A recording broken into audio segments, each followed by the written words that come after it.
What is up, everybody? Welcome back to another episode of the Steelers Hangover. I'm Daniel. Alongside with me is Brian Anthony Davis. Brian, how you doing today? I'm not Shannon White, and he's having some technical difficulties, and this is a show that I created, so I'm so glad to be here. And gosh, the Hangover's been around for a long time. It actually originated with myself and Jeff Hartman back in 2016. So that was actually the post-game show that we were doing. I miss Shannon as well. I love doing shows. I've got to do another show with Shannon as well, and I'm looking forward to doing that. But Daniel J., I enjoy doing that with you. So I'm so glad to be here, my friend. And I'm not good. It's been a emotional day in my life. Lost one of my dogs today, and but he was 17, and so you lose a family member like that, even if it's a furry family member, you just don't feel great. But I will say this, that I need some therapy. I need my Steeler family, and I'm so glad to be on the show. Well, our thoughts and prayers are out with you and your family through this troublesome time, my man. It's tough. I have several dogs myself. So I thank you. You're welcome. So yesterday it was a tough day for everybody as well. Steelers fall to the Houston Texans 30-6 in a surprise and embarrassing performance by the Pittsburgh Steelers. I know I listened to you guys on the post game show on the ride home because I was in stadium, and yeah, I mean it was just a pitiful performance. You've had a day to think about it. What are your thoughts going over thinking about the game overall? Has anything changed? No, and in fact, it's one of those situations where I talked to Dave Schofield today. I had Dave Schofield on Bad Language. That's my solo show. He's like, Brian, I want to get a lot off my chest. And I'm like, all right. So why don't you come on the show? I could, it was right after everything happened today. And I didn't want to be alone on the show. So I kind of appreciated having Dave to be on the show with me. So he even more is angry. And something that we brought up today is who we're angry at. Mm-hmm. And it's, are we angry at Matt Canada? No. We're angry at Art Rooney, too. Art, too. And this is why. Because being on Fans First Sports Network, I get to know a lot of people. And I'm hearing some rumblings. I cannot quote sources here, but I'm hearing rumblings that if you're going to blame Mike Tomlin for this situation, it's hard to do. And here's the reason why. Because Mike Tomlin pretty much wanted to move on from Matt Canada about a year ago. Really? And before that is what we're hearing. And this is something that makes sense to us. And here's the reason why. It's not Omar Khan's call. It is not Art Rooney's call. It was not Ken Colbert's call. Whose call it is Art Rooney II. And if you go back in time and you look at when guys were let go, all you have to know is this. When Bruce Arians left, his contract ran out. They did not renew it. He wanted to come back. He ended up winning a Super Bowl. I think that's great, but he wanted to come back. When Todd Haley left, they kept him a lot longer than fans thought they should. Mm-hmm. They waited until his contract ran out. Randy Fichtner shouldn't even have been there a day, and they waited until his contract ran out. They're doing the same thing with Matt Canada. I will bet dollars to donuts that Matt Canada is not back next year because his contract runs out. And Art Rooney has a policy that he does not want to pay for a coach to go home. He doesn't want to pay two coaches for the same position. He doesn't want to pay a coach to not work. Usually I like everything that Art Rooney does. Art Rooney too. And I have no problem with that. This just does not make sense to me. And we have speculated on this before. Do I have absolute do I have absolute confirmation that this is true? You know, I actually do, but I can't share it. Hmm. But what I can say is that this is a situation where the players are not happy with Matt Canada. I feel that they've quit on Matt Canada. I don't think they've quit on the Steelers, but I have a feeling. Now, this is from my own head here. This is not where I have confirmation, but I will say this. I feel that Matt Canada is a my way or the highway guy, from what I'm understanding. That especially with no audibling that Kenny Pickett was able to do early on. Kenny Pickett was handcuffed. Dave Schofield feels this way, and the way he feels is that you are stunting the growth of Kenny Pickett by not letting him do what he needs to do.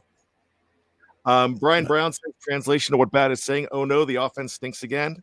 You know, But, I will say but this though. it can be fixed. Right. Now, I watch quite a bit of film. I break down film. I've watched this team, this entire year very closely. And I will say that Matt Canada has his faults. He should be gone. I think he's too predictable, and I think he puts the team in a bad position. For instance, up this entire season, the Pittsburgh Steelers, when Kenny Pickett is under center, was either a run pass or a play action. So when you have, your two outside edges, and you know that they're going to either run the ball or they're going to do a play action pass, and Kenny's going to bootleg around one way or the other, you kind of already know one's going to go in one direction towards the running back and one's going to go towards the quarterback. And the rest of the team is going to crash in the middle to give the outside guys that one-on-one with the tackles. And that's exactly what happened. And that is because they keep doing the same thing over and over again. Now, my question is, and has been, is it, the reason why they don't expand or take the handcuffs off of Kenny Pickett, is it possibly because he can't go forward right now? He hasn't progressed to that level. I've watched a lot of film, and there is some stuff that, I'm not a coach, I'm not anything, but I can see that, hey, this looks like, this is going to end up being zone, and you have a bunch here, and you have a route that's designed to have the cornerbacks run into each other if they're playing man. And then on the opposite side, you have a zone beater. And Kenny Pickett continues to just stare down one player in the man, running a man route in zone where he's double covered. And then he runs and gets himself sacked. And that was against the Las Vegas Raiders. And so in this game, I was there. I was in stadium. It didn't seem like there was as many receivers open as when I was in, at the Cleveland game, or I've seen on the All-22, but there was some concepts and things that were open. And I'm not saying it's just Canada or it's not Canada, but I think Kenny Pickett holds a lot of weight on his shoulders as well as far as the blame. He's not been very good. He's not seen the field very well. He's left clean pockets. In fact, that's what happened when he injured his leg. He left a clean pocket and turned and ran right into it. And those things just can't happen. And I'm not sure. CJ Stroud looked miles above. And could it have been the scheme? Maybe, possibly. It didn't look good. It was not a good showing for the offense. And the tackles just didn't look good as well, from what I saw from in stadium as well. But, Dave Schofield, I'm going to give him credit on this because he was putting some blame on Broderick Jones for that injury. And that's what you get when you bring in Broderick Jones. And then we talked about this, and he said, man, I am going to take that back because you can't blame Broderick Jones for it. Kenny Pickett ran into that area. Broderick Jones blocked his guy out of the way, and Kenny Pickett ran into him. It's really funny. When the announcers think that everything is predictable, Kenny Pickett can do so much. Is Kenny Pickett on top of his game completely? Absolutely not. He's not. He's got a lot of growing to do. But I think you're stunting his growth here with Matt Canada and keeping it going on any longer. Now, I get this criticism. We get this criticism all the time. And I'm going to go ahead and address it right now. I'm a fan of a lot of things that Mike Tomlin does. And I'm not a Tomlin apologist, but I like to remind you of what he has done. And no, I'm not talking about winning records, not having a losing record. I'm not talking about that. What I'm talking about here is Mike Tomlin. Again, I'm telling you what, Mike Tomlin is not in charge of firing Matt Canada here. He is not giving the green light to. But this is where he is at fault. One, he's letting those plays go through, and he has enough pull with this team in this league to go into Art Rooney's office and say, hey, you've got to make a choice. You are not giving me an opportunity to coach this team correctly if I have to hold on to Matt Canada. So it's for everybody that thinks, and I understand it, on the surface, it seems like it's Mike Tomlin's call to fire him. I'm telling you, I am telling you that Mike Tomlin wants this guy out of Pittsburgh. He can't. Mm-hmm. Who would be coming up if he gets out? That's the problem. So that's the problem. But here's where it's not a problem. You have nobody. You don't have a young hotshot. You don't have a young guy that's going to be a play calling genius. Mm-hmm. There's nothing wrong. Boy, let me finish this, everybody. There's nothing wrong with the Matt Canada playbook. There's nothing wrong with the Matt Canada scheme. Mm-hmm. There's everything wrong with the Matt Canada judgment on which ones to pull out. Because we know in the Matt Canada playbook, there's a 72-yard pass to Calvin Austin III. We know there's long plays. He doesn't bring them out. He has no judgment on when to bring these out. So here is what we're looking at here. You can go ahead. You're stuck with this playbook, but that's fine. You need somebody with good judgment to call that playbook. There's nothing in there that they can't win and completely change this offense with. Because, we're talking about scheme. The scheme is almost defiant at this point. It's not really the scheme. It's the fact that he is employing that particular scheme in the wrong places. We've seen things work at times. We've given him credit at times when he's made the right calls. But most of the time, he's not making the right calls. Matt Canada, it was, I don't know who said it. I think it was Dave Schofield said, or somebody said that this is the greatest preseason assistant coach in history. Well, yeah. Because Matt Canada could go ahead, script a few couple plays, but when you throw a fly in the ointment, when you show him something that he can't get out of, you show him a problem, what's going to happen? He can't adapt on the fly. Matt Canada said it. Now, you were not listening to the broadcast yesterday, Daniel, but if you're listening to the broadcast, because you were at the game, if you're listening to the national broadcast, you will know this.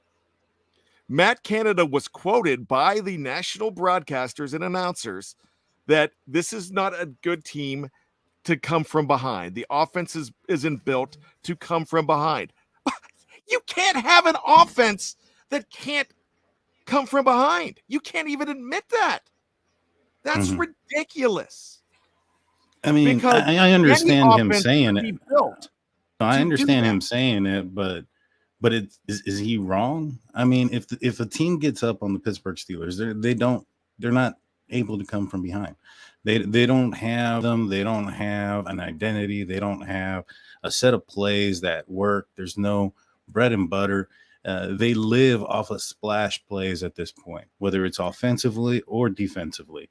And it's just not a winning formula. It's not a winning formula for football. And, with Matt Canada, yes, I hope he's not here, after this season. But the question then comes in, if you're going to push the coordinator out and you bring another one in, and you're going to leave the same pieces as far as like the quarterback here, and there probably are. This is the Pittsburgh Steelers. They're not going to, throw away a first round pick that quickly. But you would potentially be sacrificing 2 seasons. If it ends up not being just all Canada, if there was some fault there from the quarterback. But the offensive line is the rushing, as far as rushing blocking, is poor. They haven't been able to move anybody, but I think that also kind of goes back to the predictability aspect. If the Steelers are going under center, the safeties, the linebackers, nobody's respecting anything. They're just crashing in. And so if the Steelers hand it off, there's nowhere for Najee to go. And, I saw it last week in the Vegas game, and that's why the play action pass works so well, is because they were just crashing in on the running back, and, they would have somebody come open over the top. But they seem to try to do that again this game in hopes for the same outcome. And you gotta build off of it. You can't just do the same stuff. You get what I'm saying? So I get the predictability aspect. I just don't know about the quarterback. I think the center, man, he's been in trouble. Mason Cole has been an issue. I know there's been some talk out there that maybe perhaps James Daniels moving to center when he comes back could be an answer there. I don't know if the Steelers will do that. What are your thoughts on Mason Cole this far? I actually don't think he's as bad as you think and everybody thinks, but I really think that if you're going to do anything, I would hate to move over James Daniel. Mm-hmm. I would rather go with Nate Herbig in that situation and see what he can do there. I have not gotten a chance to see the all 22. I haven't had a chance to break it all down. And in fact, I'm the guy that I rely on the coach Kevin Smith and guys like Dave Schofield to tell me that kind of stuff. And people that watch the film. I kind of rely on that. But it just seems like a situation for me that if they get rid of Matt Canada, I think the players would be looser. And I feel, seriously, this is going to sound absolutely ridiculous, but it could be a ding dong, the witch is dead type opportunity. And the Steelers being munchkins and running free. That's really, and when that weight's off your shoulders, when the bully is gone, I'm sure he's a nice guy, but as a coach, when it's the my way or highway offense, when he's not letting guys audible, when he's making comments like the one he meant that, hey, we're not an offense to come from behind. Why can't you be? Because that playbook, like I said earlier, they have some great plays. We've seen them throw down the field, but just not enough. Why? Well, they're not getting looks or what have you. But the thing is, nobody respects the offense because you're too predictable. You're not shaking it up the right way. You're really not. The first game of the season, on the first drive, they knew a jet sweep was coming. The San Francisco 49ers knew a jet sweep was coming. I don't care if they run a jet sweep, but don't do it. Don't make that your identity. Everybody thinks that every opponent comes out and says when they beat the Steelers that the Steelers were predictable. So if they're predictable, you've got to change that. That stuff's in the playbook. So if he leaves, if you can have a person say, all right, we just can't be predictable and still use plays that you have, that's not a problem. Once again, there's not a problem with the Matt Canada playbook. There's a problem with what you're pulling out of the playbook at the specific time. He is not creative enough. He is definitely, my gosh, you know what's coming when you watch the Pittsburgh Steelers. You know the Yeah. formations, you know everything. There is a way, I mean, with a bye week coming up, this is probably the perfect time to do it right now. Yeah. But they are wasting time. We got a little bit of breaking news. Kenny Pickett suffered a bone bruise. This is coming from Ian Rappaport. That means that his knee a short-term absence. The door is open for him to play this week, but the team may be smart with a bye in week 6.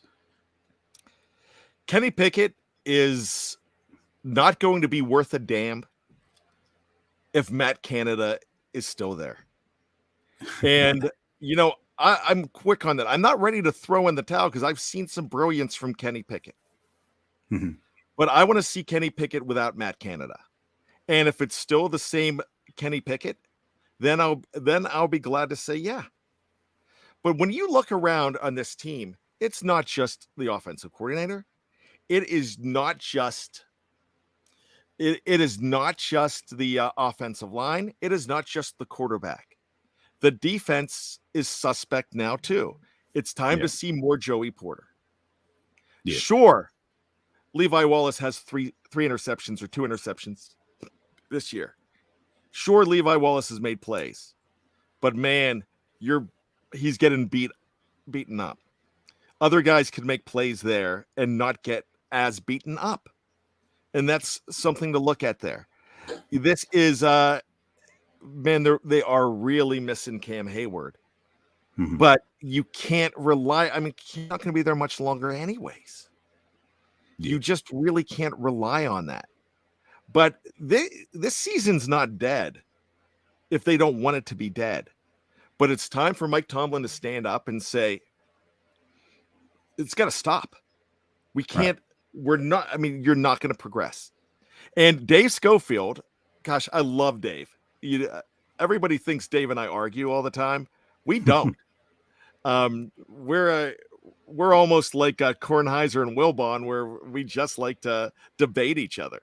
But I'm agreeing with him a whole lot more lately because he said something today that is so bold and so, my gosh, people are going to laugh when I say this.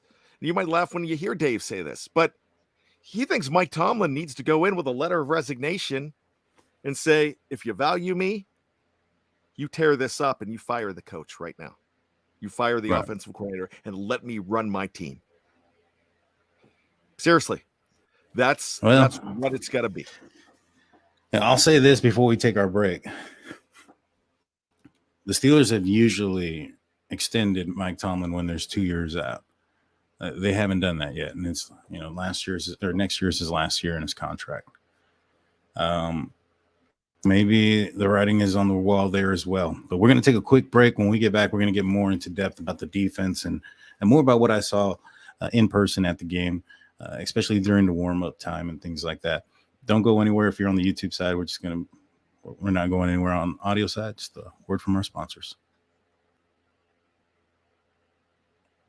And we're back. Welcome back to the Hangover. It's myself, Daniel, and along with Brian Anthony Davis. We're talking about the Steelers and a little bit of a therapy session here, talking about how bad they've been offensively. Now we're going to go to the next part, which is going to be the defensive side of the ball. While I was there, so my tickets were in the end zone, so I had a pretty good view of the play developing. I was in the lower level, but at the top, and the holes that the Houston Texans offensive line were making to run through. I mean, I think I could have ran through there, and I've had an rupture, and I'm probably running a 6-second 40. It's insane, like how bad it was. And I know you say that we need Cam Hayward, but this team can't be one player out and they look horrible. Last year it was TJ Watt. He was out and they couldn't win. This year Cam is out and they can't stop the run. There's Larry Ogunjobi. They signed him to a 3-year deal for a reason. And Loudermilk, he's losing time every game. His snaps have been going, so he appears that they're going to phase him out. He's probably not going to be a part of the team after this season. I thought we see maybe more Fihoko. Isn't he the guy that's supposed to be able to stop the run, not be moving? I don't understand the personnel decisions and the scheme of what's going on out there. It was pitiful. If I was an offense playing the Pittsburgh Steelers defense, I would just run the ball up the middle every time. Here's one thing that I would go ahead and bring up that I think is a little bit head scratching as well. One thing that the Pittsburgh Steelers do not do well in the Mike Tomlin era, and this is a thing that I've never understood, but I know this was kind of like this when Dick LeBeau ran the defense even before Tomlin got there. They are not quick to bring newcomers into the fold. They'll bring newcomers in, but then they'll sit them. It's like it takes a while for them to go ahead and give them a hat. When they brought in Desmond King, that it was going to take a couple weeks for him to give him a hat, and now he's just a punt returner. I mean, a kick returner. You kind of need him in the defense. They did that with Witherspoon. It took them a long time to integrate Witherspoon in. They gave him a short hook as well. So there are some things that, look, I'm not completely going to wax Mike Tomlin's car, but I really think in this situation that any changes that are going to be made, it's not Mike Tomlin first. The changes that are made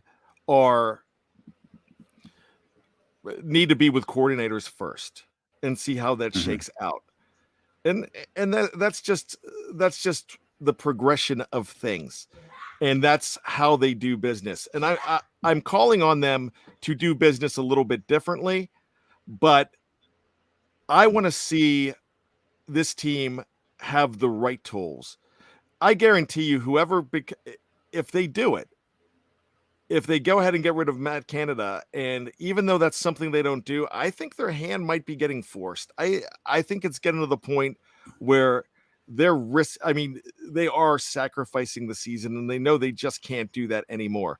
Hell, I would not be surprised just with Steel Curtain Network alone. If we did a GoFundMe to pay the rest of Matt Canada's salary, we probably could. Steeler Nation would pay that.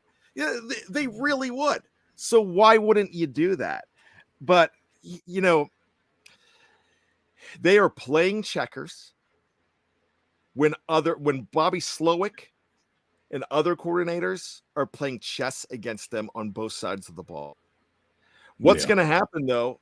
Say you get rid of Matt Canada, everybody is going to go over. We're going to go to the Terrell Austin side, and then there's your next scapegoat. Yeah. Just like, gosh, everybody wanted a change at coordinator before. They did.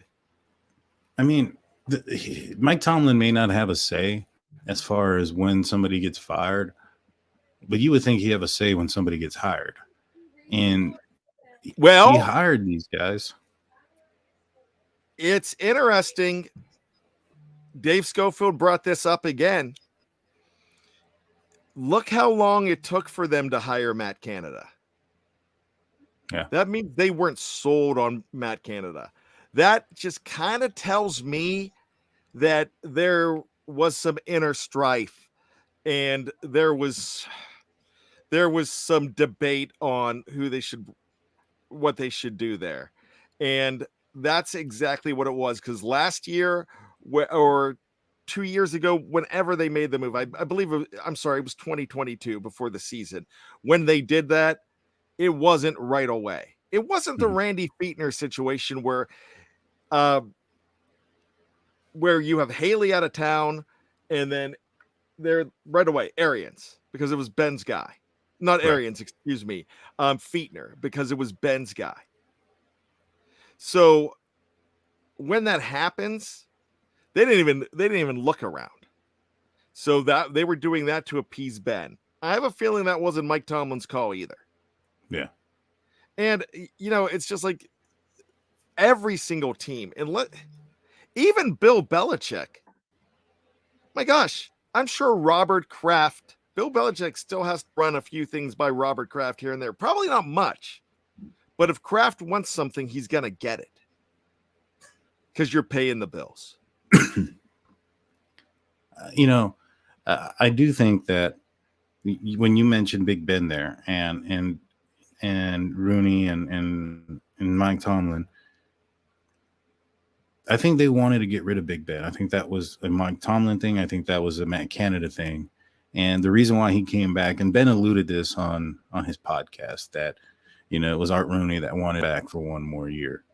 And I think that that does make a lot of valid points as to who's responsible for why they're staying on. Because if that's true, if the choice was that they wanted to move on, as far as Tomlin, Matt Canada, and the only person that wanted him to stay was Rooney, and ended up being Ben staying, then yeah, I think that's evidence of what you guys are saying there, and I think that it's unfortunate. And I don't think that the Steelers are going to make a move during the season. I don't see the Steelers being a team that would fire a coach mid-season. I said that before the season started. When the questions were arising, were how long is Matt Canada's leash? I was like, he's going to finish the year as the offensive coordinator. Whether he's doing the offensive coordinator duties or not, I don't know. But he's going to finish the year as the offensive coordinator, because the Pittsburgh Steelers would not fire or release a coordinator mid-season. It doesn't sound like something the Steelers would do. It doesn't. But doing the things Omar Khan has done, and even towards the end of the Kevin Colbert era, the Minka trade isn't something the Steelers did. They're starting to do stuff a little bit different, and I think this is demanding it, because really, 40 plus years as a fan, sitting over here, me, and they've done stuff the same way, but I've never seen it this dire either. And this team's 2-2, but it's dire because it's not getting better with the offense coordinator situation. It is getting worse. And he is a lame duck anyways. He's gone. And guess what? He's gone too. Wow, I tell you what, Daniel Red must read my column. I love this. They truly need to fire Mr. Mexico now. I renamed him Mateo Mexico. And and there you go. I mean, because if his career is going south, if everything's going south, then it can't be Canada, because that's way up north. You've got to go down south to Mexico. So Mateo Mexico needs to be fired now. And I think it's a situation where if it's going to happen, it's happening next week. Yeah. I think this week might be too early. But yeah, I have a feeling that if it happens, that's when it's happening, right before the bye. And they get a little bit of rest to try to figure some things out and how to do this. Because you're not going to have wholesale changes in an offense. And again, I'm going to keep saying this, and this is the first show that I've said this on. But that playbook, nothing wrong with the playbook. It's the man calling the plays, because there's stuff in that playbook to win and to do very well with this team. Hey, remember the Dolphins almost wanted Matt Canada? That offense looks a whole lot different with Matt Canada as your OC. Yeah, 100%. I do agree. I think that Matt Canada doesn't bring anything extra or special. I'm a little bit concerned about the pieces that are there as well.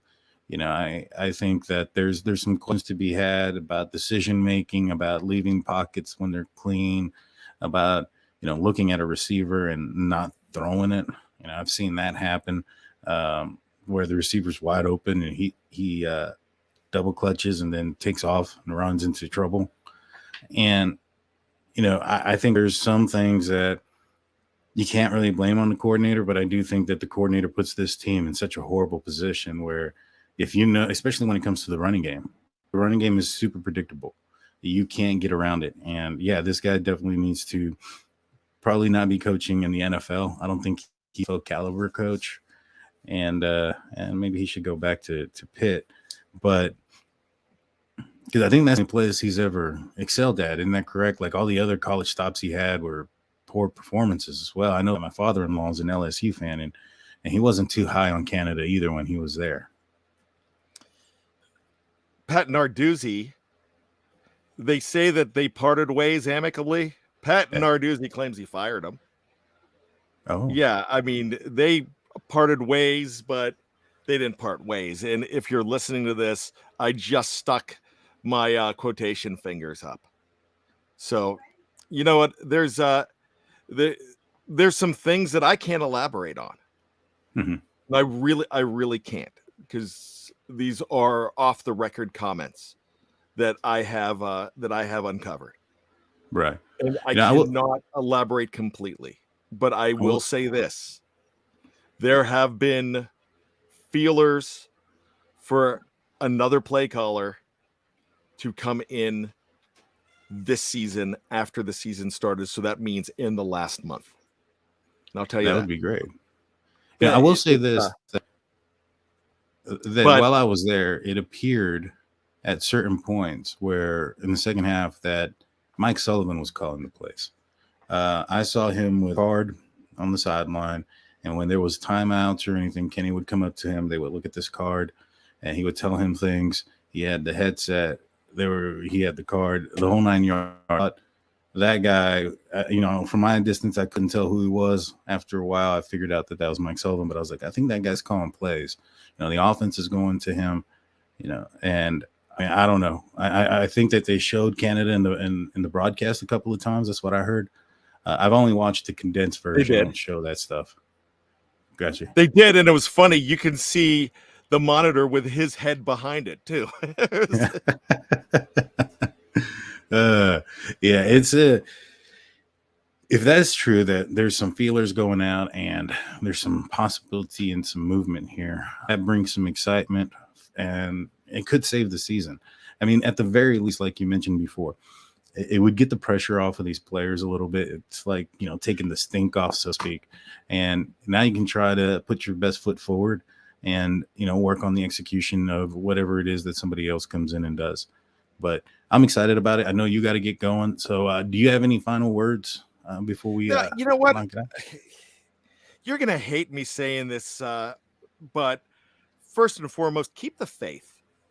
Mhm. Keep the faith and don't get so discouraged that you're going to leave. You've got a 2-2 team right now. And last year at this point, you were at 1-3, and it seemed dire. I don't think Kenny Pickett is operating on all cylinders, because I think it's hard to right now. But what I will say is that the way it looks, that Mike Tomlin is fighting for this organization right now. And I know you don't see it. I know you absolutely don't see it, and it's hard to see. But trust me, he is. And this isn't coming from, because I'll call out Mike Tomlin. I called him out on this show. And I don't have a problem doing that. But remember 7-2 down the stretch last year. Remember that stuff is possible. I think you have a better roster overall than you did in 2022. I still think that. And I see people here, I see people here right now. Everybody that's been down on him is now all of a sudden on a Najee bandwagon this week, because you saw some true heart from Najee Harris yesterday. You really did. So all I'm going to say is keep this faith. Let's keep reserving judgment. But this is what I love about you, Steeler Nation. This is what I love about you, Steel Curtain Network Nation. You're still here. You're frustrated, but you're here. We are here together. And that's it. If you want to give up, you can give up. But that's not in your DNA as Steeler fans. But if you're not frustrated, then you're not a true Steeler fan, because you know better that this team, you deserve better. And we're not getting what we deserve right now as Steeler fans. And we get that. And it's starting at the top. When I'm saying the top, the very top, I think Art Rooney too is a good man. I think he is. I don't like what I think he's doing right now. And be pissed, because this is a team that has the, I hate using the P word, potential, but this still is, with all their warts, this is a playoff caliber team. If you watched the Kansas City Chiefs yesterday, they should be 2-2. They stole a game yesterday. They absolutely did. They win next week against Baltimore. Horribly tough task. But if they win, well, you know what happens? They're on top of the division. Cincinnati was supposed to be the division winner. Cleveland now has a hurt quarterback. Cleveland was the team last week that was going to win the division. Now everybody's putting them in last. This is a week-to-week business now in the NFL. It really is. It's like Frank Sinatra says, that's life. That's what all the people say. You're flying high in April. You're shot down in May. But I'm never going to change my tune, because I'll be back on top in the month of June, Daniel. I love it. I love it. I'll be back on, guys, on the audio only side for Friday afternoon on the Steel Curtain Network, called State of the Steelers. You can find it anywhere you find podcasts. Look forward. We'll be previewing the next game against the Baltimore Ravens. You don't want to miss it. Brian Anthony Davis, he has bad language coming out today. Is that correct? Yeah, it came out at noon. And then another Here We Go, the Steelers show with the incomparable Kevin Smith. That will debut at 5 a.m. on Tuesday morning. Nice. Go check those out. You don't want to miss it. And you can get, go to steelcurtainnetwork.com. Get caught up on all your Pittsburgh Steelers news and analysis and commentary. That being said, we're out of here, guys. See you next time. Peace.